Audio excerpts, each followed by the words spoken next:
Hey guys, I'm Chad Hoover, and in today's video, I'm going to show you how to spool a bait caster with braided line and what I consider the best way to do it. Fish on! That's a toad, brother. Golly! All right, so before I jump into this video, got to thank the folks at Shimano for making this happy. In fact, I just got the first ever DC reel I've ever had in my life. We're going to do another video about that, but I'm going to show you guys how to spool a bait caster, particularly this Corrado DC model, because it's a little confusing when you first get it if you don't know exactly how to do it. But I'm going to show you how to spool braided line onto a bait caster, and a method that I use that's a little bit different from other folks out there. I don't like the piece of tape on the spool to keep it from spinning, because once that tape adhesive dries out and breaks down, then it'll actually cause it to fail. I don't like adding mono or fluoro backing to save money, because I have a way to show you that will allow you to save more money. And I also don't like the imbalance that it creates when the bottom part of the spool is fluorocarbon or mono and the outer part of the spool is braided line. You have centrifugal forces that create the way that the braking systems work, and especially now that I'm using this DC reel, that's even going to come more into play. But this matters. This is relevant regardless of what type of reel you have. And I'm going to show you and tell you why that this is the best knot, because it's actually going to save you money, reduce frustration, and it's going to be more effective in the long run. All right, so the first thing you have to do to open this DC reel up is you actually have to turn this little control knob to the side to open. Once you turn it to open and you line that little mechanism up, then you just pop the side plate off like that. Now, it's important to understand for the way that I do this that you have to pop the side plate off, because you're going to remove the spool from the reel. Now, the next thing you're going to do is you're going to take your braided line and you're going to take it and double it over, and you're going to spin it and make a little rigid point just like so. The reason you're going to do that is you're going to take it and you're going to insert it through the worm gear of your reel just like so, and then that rigid piece makes it easy to reach through and grab it and pull it out the side just like that. Now, the reason that you need to do that is because you're going to have to put the line on the spool. You're going to have to put the spool back in the reel, and if you don't put it through the worm gear, it's not going to work. So what I like to do is I like to take this line and I create what's called an Arbor Knot. Because this is kind of difficult to see on this thinner line, let me demonstrate it first with a thicker piece of line, and then you guys can see what I'm talking about. So the way that a Arbor Knot works, it's basically an overhand knot. So you're going to take your line, you're going to create an overhand knot just like so. Then you're going to go around the main line and you're going to create another overhand knot just like that. Okay, when you create that overhand knot, this knot keeps that knot from slipping. You put this around your spool and you cinch it down. Okay, pretty straightforward, just an overhand knot. Now, what I like to do for spooling a bait caster is I like to take that overhand knot, and the first time I like to put it through twice. Just gives it a little bit more bulk, just like that. Okay, the next thing I'm going to do is I'm going to go around and I'm going to make another overhand knot around the main line just like so. Okay, and then I'm going to cinch it down until it hits that knot. That's basically created what's commonly known as a slip knot, but in proper knot terminology it is called an arbor knot. Okay, so the way that this works is you're going to take this tag in right here, you're going to trim that off about 1/8 of an inch, and then I like to take my line clippers, or you can just use nail clippers, and skin that little tuft right there, because that's going to give you something for your line to catch on later on in the knot, and it's going to make it a little bit more secure. Okay, so now what you have is a basic arbor knot or a loop knot. Okay, you're going to take that and you're going to go around your spool. You're going to pull that down until it cinches, and this is the main reason why everyone likes to use tape or mono or fluoro backing, is because then the line will just sit there and spin. The other reason is that people like to use backing because they say it saves braid.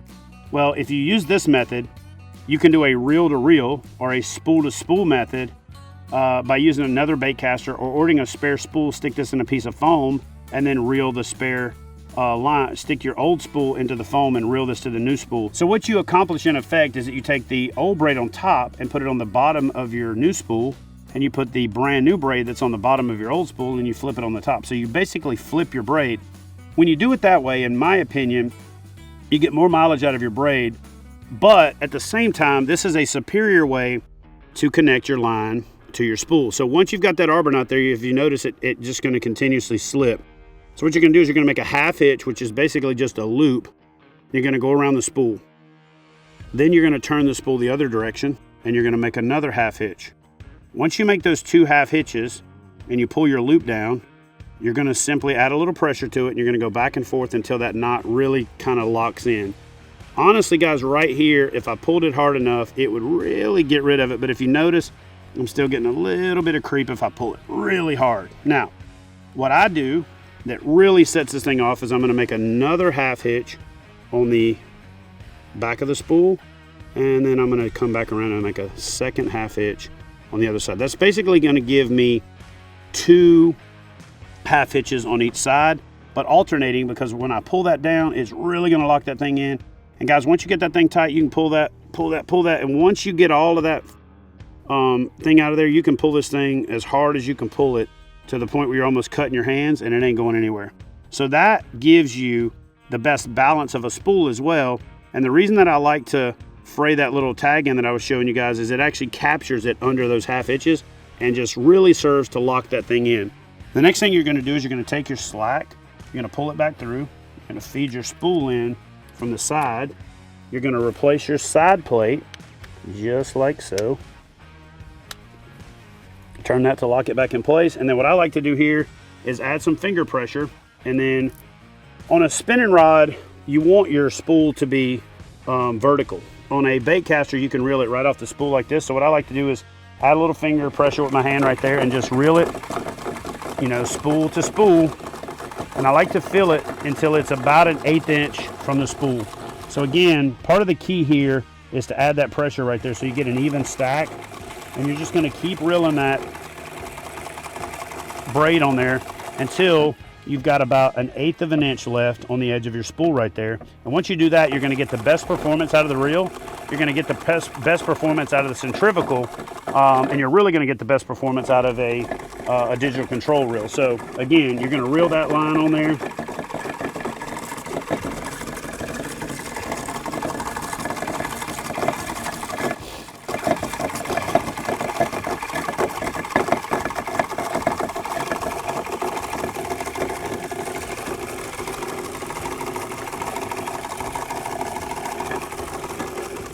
Okay, once you get that thing about an 1/8 inch from the edge of the spool, you're simply going to take this, cut your line off, attach your leader to it, or if you're going to fish straight braid, put that on your favorite rod and you are ready to fish. Now guys, let me show you a little trick that'll be a little bonus tip for this video. When it comes to managing bulk spools or even smaller spools, I know a lot of us have had a situation where we opened up a tackle box or a drawer and a spool of line was just completely out of control. So let me show you a little trick. Bring your line around and make a parallel connection, just like so, okay? After you make that parallel connection, just make a loop that looks like, when you're looking at it, a number 9.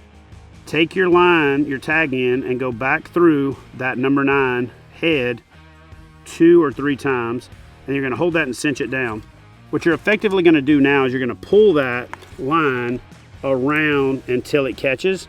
And then when you get ready to do this the other way, you just loosen it up and then cut the line there and you can start to spool it. So again, all this is the same knot I taught you at the beginning. It's an arbor knot, except you just go around the spool and grab the main line, go around the line twice, cinch it down, and when you pull it down like that, now you never have to worry about your spool unraveling. And this works not only with braided line, but I'll show you exactly how it works again.